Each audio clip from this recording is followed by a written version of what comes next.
Un Matisona Kaujas Krūmiņš, Vidzemes televīzija. Elektroniskā paraksta iedzīvināšana Latvijā notiek, taču ne tik ātri, kā gribētos. Tā atzīst Latvijas Valsts radio un televīzijas centra vadītājs. Taču šogad virkne Latvijas uzņēmumu sāks izmantot e-parakstu, un tā izmantošanas iespējas krietni paplašināsies. Kuri uzņēmumi tie būs, pagaidām netiek atklāts. Stāsta Līva Rauhvargere.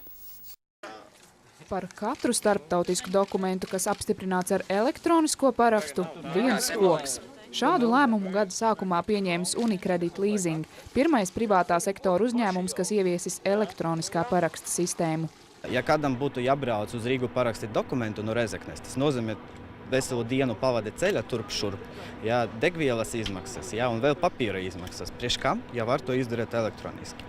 Un mēs uz šodienu slēdzam aptuveni 5–10 dokumentus elektroniski mūsu ofisu, kas varbūt ir daudz, bet varētu būt vairāk. Bet mums vēl ir kur stiepties, jo mums ir arī Igaunijas filiāli, kur tās elektroniski paraksta lietas ir krietni attīstītākas. Un tur līdz pat 80% no visiem darījumiem tiek slēgti elektroniski.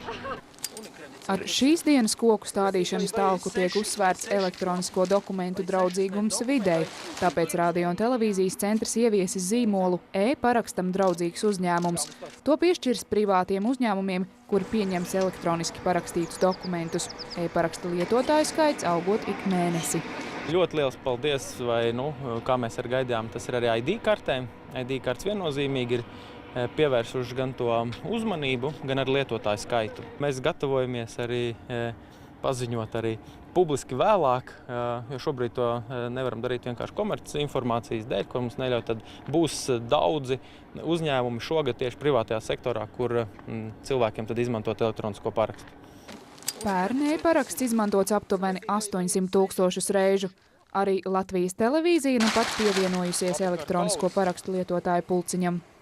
Līva Rauhvargere, Graudiņš, Latvijas televīzija. No